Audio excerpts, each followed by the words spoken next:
Assalamualaikum warahmatullahi wabarakatuh. Kembali lagi di ISK Podcast bersama saya Zakia Rosyida, dan di sini saya ditemani oleh Bapak Sodikun MAG selaku Ketua Rumah Mu'alaf Kudus. Mungkin Bapak bisa perkenalan terlebih dahulu. Assalamualaikum warahmatullahi wabarakatuh. Terima kasih saya bisa bersilaturahim di SK Kudus dalam rangka satu ta'aruf, yang kedua ingin memperkenalkan Rumah Mu'alaf Kudus secara keseluruhan agar nanti masyarakat Kudus bisa pertama mengetahui, memahami, dan kedua bisa bergabung sekaligus berkolaborasi untuk membantu program-program kami. Alamat Rumah Mu'alaf ada di kantor Majelis Ulama Indonesia Kabupaten Kudus di Jalan Mejobo. Katakan di komplek kantor bersama Basnas, MUI, kemudian FKUB, DMI, dan satunya lagi wakaf. Terima kasih. Terima kasih kembali Bapak Sodikun. Tadi sekitar perkenalan dari Bapak Sodikun MAG selaku Ketua Rumah Mu'alaf Kudus. Jadi bertempatnya Rumah Mu'alaf Kudus sendiri di kantor MUI ya Pak, MUI Kabupaten Komplek Kudus. Kantor Bersama Komplek, Jalan Mejobo. Di kantor MUI, kompleks kantor bersama di Jalan Mejobo, seperti yang telah Bapak Sodikun sampaikan tadi. Ini kita akan membahas mengenai Rumah Mu'alaf. Ngomong-ngomong mengenai Rumah Mu'alaf nih Pak, Rumah Mu'alaf itu apa sih Pak? Mungkin masyarakat belum tahu kok ada Rumah Mu'alaf namanya, kok mu'alaf kok punya rumah, ini bagaimana? Ya, terima kasih. Hampir setiap komunitas bertanya tentang itu. Rumah Mu'alaf berangkat dari kata mu'alaf. Artinya begini, mu'alaf yaitu orang non-muslim yang sedang masuk ke agama Islam itu sangat banyak sekali. Sehingga karena mereka baru masuk Islam, itu namanya adalah disebut dengan mu'alaf. Mu'alaf bisa dimaknai karena imannya masih tipis, atau yang kedua ditambah lagi malah justru kadang ekonomi sangat-sangat terpuruk, sangat terpuruk, atau katakan sangat paling bawah. Maka mereka perlu diwadahi dengan namanya, kelompoknya adalah Rumah Mu'alaf. Lah, Rumah Mu'alaf itu adalah di bawah naungan Majelis Ulama Indonesia Kabupaten Kudus. Sehingga kami bergerak dinaungi oleh MUI Kabupaten Kudus yang dibantu dengan seluruh komponen pengurus, baik dari jajaran para akademisi, kemudian para profesional, agar Rumah Mu'alaf bisa berjalan dengan maksimal. Itu perkenalan minimalnya. Jadi Rumah Mu'alaf merupakan suatu bukan organisasi ya, tapi wadah ya Pak. Jadi wadah orang-orang yang baru mu'alaf atau baru masuk Islam. Mereka jadi dibimbing di situ ya Pak. Jadi untuk kelanjutannya bagaimana, atau karena mereka saat baru pertama kali masuk Islam kan ada kondisi-kondisi di mana mungkin masyarakat sekitarnya mengucilkan, atau mungkin keluarganya tidak support, atau mungkin dari masalah-masalah yang lain seperti mungkin masalah ekonomi juga ya Pak, itu ditampung di Rumah Mu'alaf sendiri. Dan Rumah Mu'alaf itu dinaungi oleh MUI Kudus gitu ya Pak. Lalu tujuannya? Ya, terima kasih. Begini, jadi katakan Rumah Mu'alaf sebagai wadah atau organisasi untuk menampung saudara kita, teman kita yang baru masuk Islam. Nah, Rumah Mu'alaf itu karena adalah tempat untuk menampung, membimbing, mengarahkan, dan mendampingi keimanan mereka, maka kami membentuk pengurus. Tidak mungkin kami bisa berjalan, maka perlu kepengurusan yang kuat, ada pelindung, penasihat, pembina, dan pengurus harian sampai dengan bidang-bidangnya. Untuk apa? Mendampingi, kemudian mengantarkan, mengadvokasi mereka. Karena apa? Setelah mereka masuk Islam, ini pengalaman saya banyak sekali. Maka betul tadi dikucilkan, ada sebagian, tapi juga ada yang benar-benar semula yang tulus dan murni. Bahkan saya pernah mengislamkan teman kita, saudara kita yang Katolik itu satu keluarga. Tapi di wilayah Pati ketika saya dulu masih mengajar di Pati. Sehingga tugas kami nanti untuk membantu mereka, utamanya untuk memberi pelajaran tentang apa itu Islam, kemudian bimbingan masalah sholat 5 waktu, kemudian bagaimana, karena Islam itu kan membutuhkan namanya pergaulan. Nah, pasti yang namanya etika Islam bagaimana, dan yang lebih mendalam tadi adalah mengatakan advokasi. Terima kasih. Oke. Lalu mekanisme sendiri ketika ada seorang yang ingin masuk Islam dan ingin lebih mengenal Islam, tapi melewati rumah mu'alaf sendiri, itu mekanisme bagaimana, Pak? Oh, sederhana sekali, gampang. Kami adalah mewadahi mereka begini. Bagi yang mau datang sukarela, ya monggo datang ke kantor MUI Kabupaten Kudus, meskipun saudara kami rumah mu'alaf karena secara legal formal baru dibentuk semingguan kemarin, meskipun secara konvensional sudah berjalan, dan itu sifatnya adalah masih belum banyak petugasnya, bisa langsung masuk ke MUI Kudus atau ketemu secara personal teman-teman kami ini, sehingga nanti pengurus kami ini nanti bisa kita tampung, terus kita wadahi. Setelah nanti diskusi dengan panjang, kita tanya kenapa dari semula non muslim mau ke sini. Harapan kami kan jangan sampai ada pemaksaan, jangan sampai ada namanya apalagi kekerasan. Tolong sukarela, sebab kalau nanti diawali dengan kekerasan nanti hasilnya pasti tidak baik.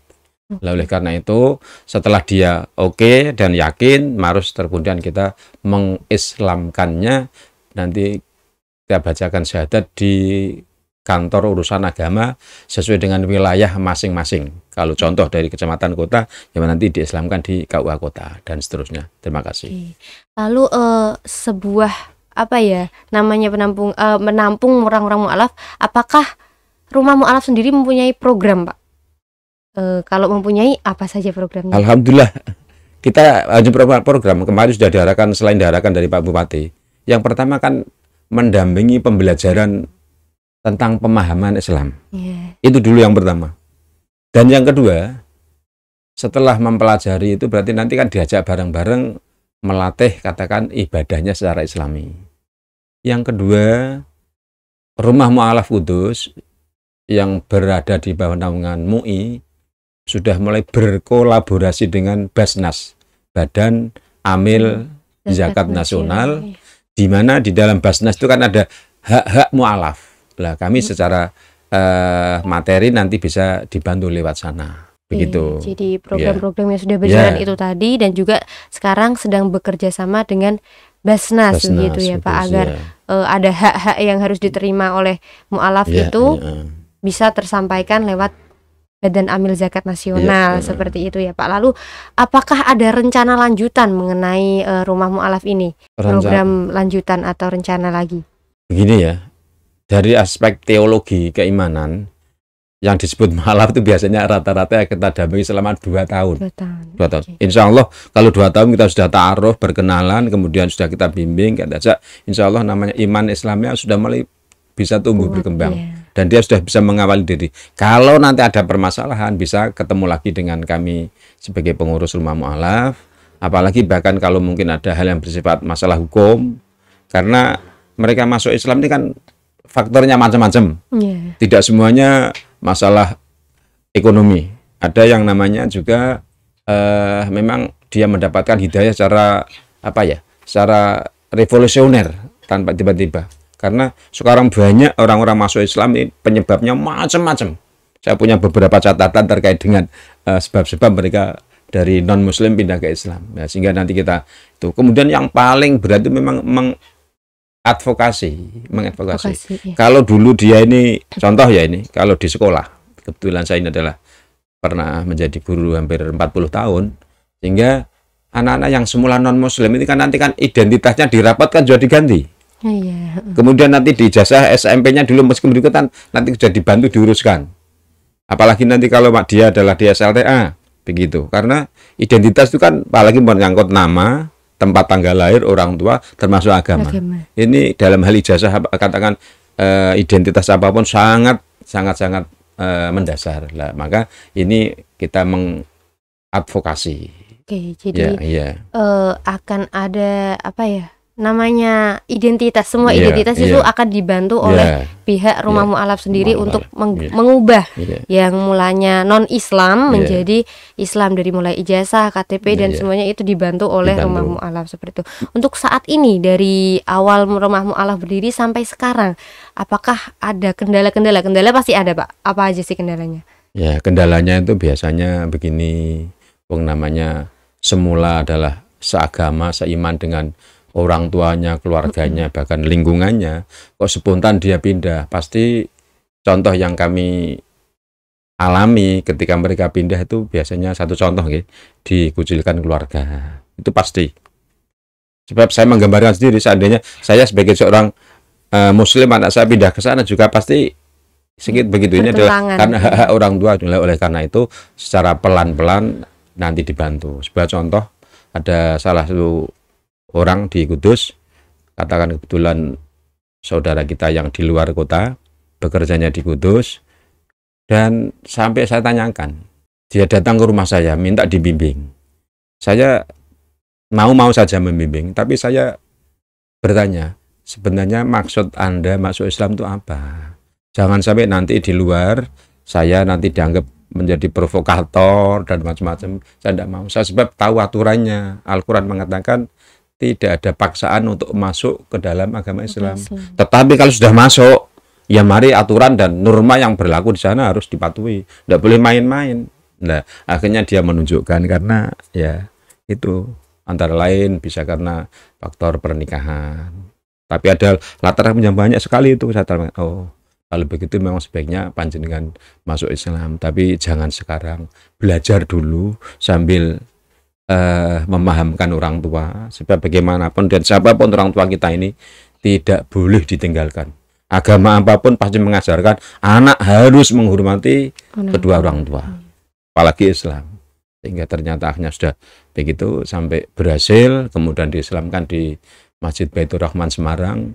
Ngebel saya, Pak Yai, saya sudah diislamkan di sana, kalau bisa Pak Yai hadir. Saya hanya mengucapkan selamat. Setelah itu akhirnya pas beliau menikah sampai saya diundang. Akhirnya ya saya datang di daerah sana, Manyaran sana, meski jauh, dengan membawa mobil. Saya datang ke sana. Terima kasih. Itu contohnya.